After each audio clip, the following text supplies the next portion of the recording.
करना, ग्वाला समाज का धर्म नहीं धंधा है दूध पालन करना। तो आए पंडितों, तुम्हारा भी जो पूजा पाठ तुम करते हो ये धर्म नहीं धंधा, और इस बात को स्वीकार करना पड़ेगा आपको, हमको। आप जो अज्ञानता के मोह में दलदल में फंसे हुए, पाखंडवाद के दलदल में फंसे हैं, आप अपने बच्चे को शिक्षा दीजिए, यही सबसे बड़ा हथियार होगा। Education is the best way of success, without education we can not do anything else. So education is the first thing for us and success doesn't comes to you, you go for it. यदि आपको सफलता चाहिए तो सफलता के पास चलना पड़ेगा, इसके लिए आपको प्रयत्न करना पड़ेगा। ये मंच पर मैं ज्यादा वक्त नहीं लूंगा, लेकिन ये इस तरह का मंच हम लोग जो चाहते हैं, अयोध्या बाबा जहाँ रहते हैं तो मुझे अवसर मिल जाता है। साहब जी को फर्स्ट बार मुलाकात हुई है, लेकिन बैनर और पोस्टर देख करके मेरे अंदर जो खुशी है, उस खुशी को मैं वर्ड में, शब्दों में बयां नहीं कर सकता। यदि इस तरह का चर्चा, परिचर्चा इस तरह के मंचों से भी हो, हम लोग तो अपनी कुर्बानी देने के लिए, इस देश में परिवर्तन के लिए आर पार की लड़ाई शुरू है। इसलिए सबसे पहले दोस्त और दुश्मन का पहचान करना होगा। आपका दोस्त कौन है, आपका दुश्मन कौन है। लंबी बात मैं मुकेश से सुन रहा था कि साहब जी कल से ही विचारधारा से ओतप्रोत ब्राह्मणवाद की खाल खींच लिया। ब्राह्मणवाद की खाल खींचने की जरूरत तो है ही। हमारा लोग यदि खुद से समझ जाए तो हमें ब्राह्मणवाद से क्या मतलब। वो कुछ भी करे 10% लोग, 90% लोग यदि हम सुधर जाएंगे। आज ये संविधान की कॉपी है ना, सभी ब्राह्मण के घर में है। ब्राह्मण का बेटा संविधान पढ़ता है, आपका बेटा जन्माष्टमी अनंत पूजा का कावड़ ढोता है, गीता रामायण कुरान बाइबिल पढ़ रहा है। दुर्गा पूजा कैसे होगा बस्ती में, इस चीज का तैयारी कर रहा है। सरस्वती पूजा की तैयारी कर रहा है, जन्माष्टमी की तैयारी कर रहा है, ऑर्केस्ट्रा मेला का तैयारी कर रहा है। मैंने घोषणा किया है कि आने वाला जो 14 अप्रैल है, 5 दिन का मेला रखूंगा। 9 तारीख को सम्राट अशोक का जयंती है, 11 तारीख को ज्योतिबा फुले का जयंती है, और 14 को बाबा साहब अम्बेडकर का जयंती है। तो 9 से 14 तक मेला रहेगा, 5 दिवसीय मेला। उसमें तरह तरह के कार्यक्रम साहब जी को भी बुला करके, और अन्य जो वरिष्ठ वक्ता लोग हैं, दिलीप मंडल है, प्रोफेसर रतन लाल है, डॉक्टर लक्ष्मण यादव है, आदि लोगों को ला करके। और मैं ये बात कहना चाहूंगा एकता के लिए कि इस देश में 90% आबादी मूल निवासी इस बैनर पर लिखा है। तो आप आज से भूल जाइए कि हम चमार हैं, आप भूल जाइए कि हम डोम हैं, आज आप भूल जाइए कि हम पासमानदा है, आज आप भूल जाइए कि हम यादव है, आज आप भूल जाइए कि हम मेहता है, आज आप भूल जाइए कि हम मंडल है। ये जब तक आप नहीं भूलिएगा तो मूल निवासी कहना हमारा कोई सिद्ध नहीं होगा, कि कोई फायदा नहीं होगा। मैं कैसे है इस बात को 1 मिनट में सिद्ध कर देता हूँ। आप समार है, आप किसी पंडित जी से पूछिए कि हमारा डी किस चीज का है। कभी पूछे हैं कुंदन जी? तो बोलेगा नाक का डी। हम यादव समाज से है, हम पूछेंगे पंडित जी से मेरा डी कौन चीज का है, तो वो भी कहता है नाक का है। मेहता समाज का भी लोग पूछे तो कहेगा नाक का है। क्यों? किसी भी समाज, डोम समाज का भी पूछेगा तो कहेगा नाक का डी है। अर्थात SC ST OBC और माइनॉरिटी समाज का जो घर है डी है, वो नाक का डी है। और उनसे पूछिए जो मुंह से पैदा हुआ है, जो मुंह से पैदा हुआ, अपने बेटी से भी शादी किया है, ऐसे घिनौने हरकत करने वाले का मैं इस मंच से पुरजोर विरोध करता हूँ। इसके लिए यदि जेल भी जाना चाहेगा पड़ेगा तो मैं पहले तैयार हूँ। मैंने कहा था कि तुम चुपके से मेरे ऊपर, राजेश चौधरी ने कहा कि मैं केस कर दूंगा। मैंने कहा केस करने की तेरी औकात नहीं है, यदि औकात है तो मुझे इस पूरे रोड पर से उठा करके जेल ले चलो। ये औकात तुमको नहीं होगा, क्योंकि नीले झंडे वाले 100 की संख्या में था। तो मैं कहना चाहूंगा कि पंडित जी का डी, उसको पूछिएगा कौन चीज का है, तो क्या कहेगा? गरुड़ का है। वो अपने आप को गरुड़ का डी कहता है। तो आप कभी नाग को और गरुड़ को एक जगह रखिएगा। देखे नाग को देखे ये सब लोग, कहीं न कहीं तो सपेरा के पास तो जरूर देखे होंगे, और गरुड़ को देखे हैं कि नहीं? खेत खलियान में मिल जाएगा आपको। तो नाग, गरुड़ नाग का ही शिकार करता है। अर्थात आप समझिए कि हम किसके शिकार हैं। नाग जो है, नाग को गरुड़ खाता है, गरुड़ को नाग खा रहा है। माँ बहने बोलिए आप लोग, नाग को गरुड़ खा रहा है, नाक को गरुड़ खा रहा है, उसी तरह से ये पेन है। ये बताइए कि ये हिस्सा बड़ा है या ये हिस्सा बड़ा है? कौन सा हिस्सा? ये हिस्सा बड़ा है या ये हिस्सा बड़ा है? ये हिस्सा बड़ा है।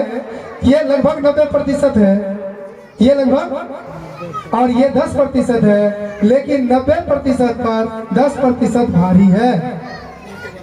ऊपर है ना, इसके ऊपर बैठा हुआ है, अर्थात नाग को गरुड़ खा रहा है। इसी तरह से ब्राह्मणवाद हम लोगों को दिम्मक की भांति चाट चाट करके खा रहा है। वो भिखमंगा प्रजाति जो शादी में भी मांगने आता है, हमारे मुंडन में भी मांगता है, जब कोई सीजन नहीं रहता तो गोईठा मांगता है, कद्दू मांगता है, वो भिखारी हम पर शासन कर रहा है। इस बात को समझना है। बाबा साहब ने कहा था गुलाम को गुलामी का एहसास करा दो, जंजीर खुद काट देगा। लेकिन आज गुलामी इतनी हम लोगों को अच्छा लगने लगा है कि हम लोगों का दिमाग तो सुधरना लगा हुआ है।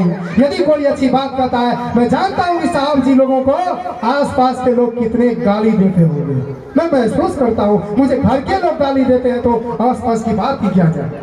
हम लोगों को पागल घोषित किया गया है। पागल ही सही, लेकिन देश को बदलूंगा, गरज कर कहता हूँ, गगन झुका दूंगा। आप लोगों का यदि साथ मिला तो नया इतिहास पैदा करूंगा। वो इतिहास, जिस इतिहास का सपना बाबा साहब डॉक्टर अम्बेडकर ने देखा था, जिस इतिहास का सपना ज्योतिबा फुले ने देखा था, हमारे सम्राट अशोक ने देखा था, बुद्ध ने देखा था। बुद्धम शरणम गच्छामि अभी साहब जी कर रहे थे, तो बुद्धम शरणम गच्छामि का मतलब ये नहीं होता कि आप बुद्ध के शरण में जाइए। बुद्धम शरणम गच्छामि मतलब आप टेक्नोलॉजी के शरण में जाइए, तकनीक के संबंध में जाइए, ज्ञान के शरण में जाइए। तो इसी बातों के साथ, चूंकि आज विशेष कार्यक्रम है, मैं तमाम इस परिवार को धन्यवाद देता हूँ कि आप यदि एक चर्चा करते जिसमें एक ही नाम होता, नाम क्या है वो नाम भी मैं अपने मुंह से बराबर नहीं लेना चाहता हूँ, वो नाम से कुछ भी होने वाला नहीं था, लेकिन ये चर्चा हुई है। आप लोग आज संकल्प लीजिए कि आप अपने अपने बच्चों को जरूर शिक्षा देंगे, देंगे ना। एक रोटी कम खिला दीजिए, लेकिन अपने बच्चों को शिक्षा। शेरनी का दूध है, शेरनी का दूध का एक खासियत होता है, क्या होता पता है? शेरनी के दूध को तांबा के बर्तन में या लोहा के बर्तन में नहीं रखा जाता साहब जी। यदि आप तांबा के बर्तन में, एल्युमिनियम के बर्तन में, टीना के बर्तन में रखेंगे तो फट जाएगा। किस बर्तन में रखा जाता है? उसके लिए विशेष पात्र होता है। किस बर्तन में? सोने का बर्तन में रखा जाता है। सोने के अलावा किसी बर्तन में रखिएगा तो शेर का दूध फट जाएगा। हम लोग भी शेर के वंशज हैं। इस मंच पर शेर का तस्वीर है, तो शेर एक विशेष प्रजाति है। और एक बात समझिए, 1000 भेड़िए का राजा यदि एक शेर हो तो वो युद्ध को जीता जा सकता है, लेकिन 1000 शेर का मालिक यदि एक भेड़ हो जाए तो वो युद्ध हारा जाएगा। इसलिए रणनीति की जरूरत है।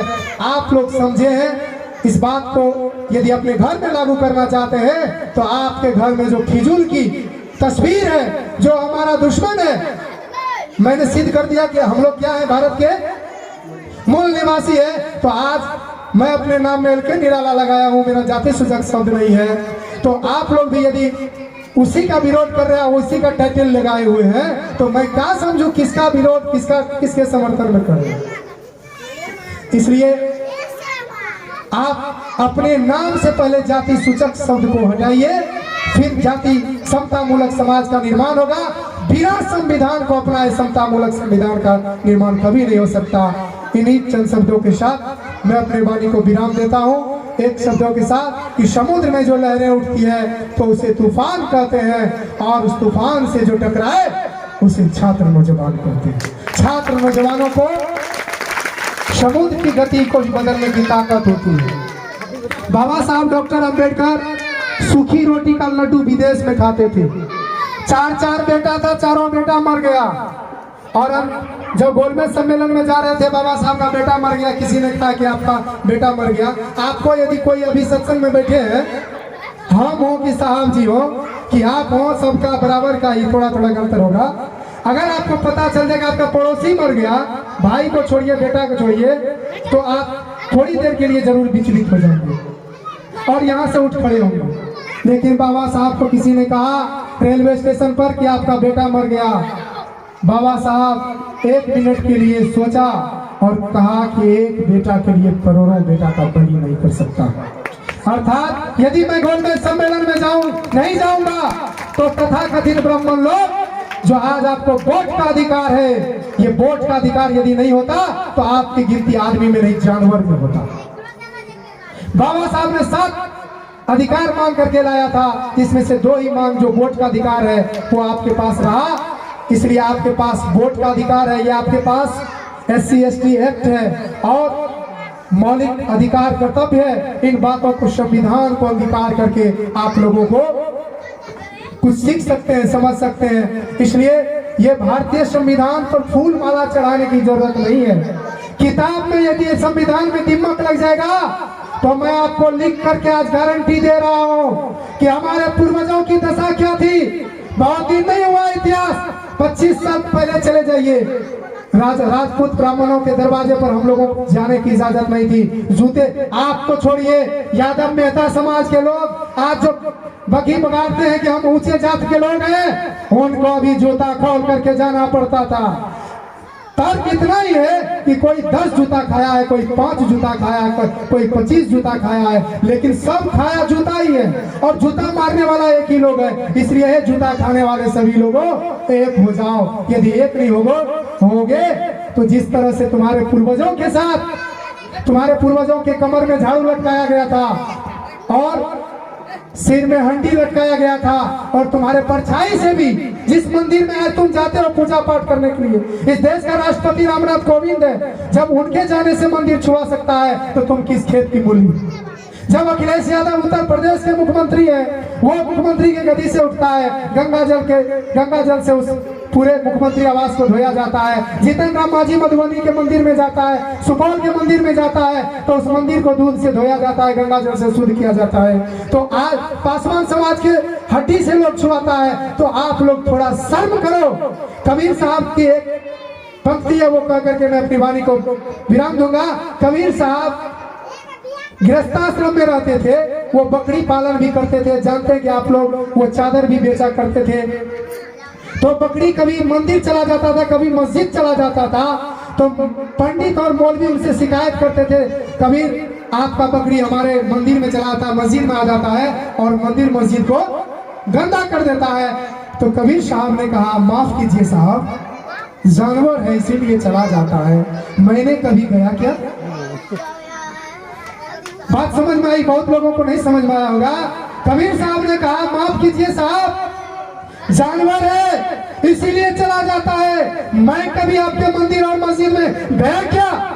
और मैं भी ऐलान करता हूँ, मंदिर मस्जिद में सर नहीं नवाऊंगा। जिस दिन मेरा सर मंदिर मस्जिद में नवेगा तो बाबा साहब का जो मैं संतान होने का दावा करता हूँ वो दावा मिट जाएगा। एक पंडित जी सुबह सुबह जा रहे थे, एक लड़की इस तरह से बैठे हो, समझ रहे हो, किसी लड़के से भेंट हो गया।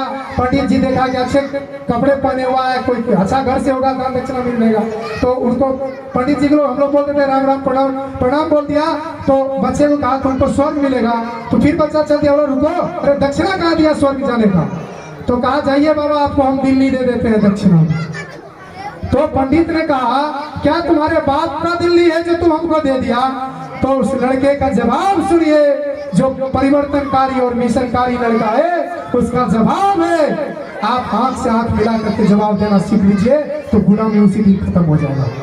तो उस लड़के का जवाब सुनिए। लड़के ने कहा कि तुम्हारे बाप का स्वर्ग है जो टिकट काट रहे हो यहाँ से, यदि तुम्हारे बाप का स्वर्ग है तो दिल्ली भी मेरे बाप का है, क्योंकि दिल्ली भारत के संविधान से चलता है। इन्हीं चंद शब्दों से मैं अपने वाणी को विराम देता हूँ। एक बार हमारे साथ बुलंद आवाज में बोलिए, जय जय जय जय जय भीम, जय जय जय जय जय भीम, जय जय जय जय जय भीम। और एक प्रतिज्ञा लीजिए कि इस तरह का कार्यक्रम आपके घर में कोई भी हो तो साहब जी लोगों को बुला करके इस तरह का आयोजन करेंगे। यदि 10 से 20 कार्यक्रम इस तरह का इस क्षेत्र में हो जाएगा, जहां तक मदद होगा हम लोग अपने संस्था से भी करेंगे। अगर आप टेंट नहीं लगा सकेंगे, आप हमें इन्फॉर्म करेंगे, हम इस तरह का आयोजन करेंगे। और एक विशेष कार्यक्रम मतलब पारिवारिक छोड़ करके सामूहिक कार्यक्रम हम लोग आप लोग का कराएंगे, चूंकि इससे मुझे लगता है चूंकि आपका मिशन हमारा मिशन एक ही तरफ का है और अलग अलग यदि हम गड्ढा करेंगे तो पानी किसी को नहीं मिलेगा, सब लोग तड़फड़ा करके मर जाएंगे। इसलिए साधु समाज, युवा समाज और संत समाज यदि मिल जाएंगे और इस लड़ाई को लड़ने की जरूरत कहाँ है, बस एक बार शंखनाद कर देंगे तो 10% लोग तो ऐसे ही फर्रा करके बिना लड़े ही हम लोग जीतेंगे। इसी शब्दों के साथ जय भीम, जय भारत, जय संविधान।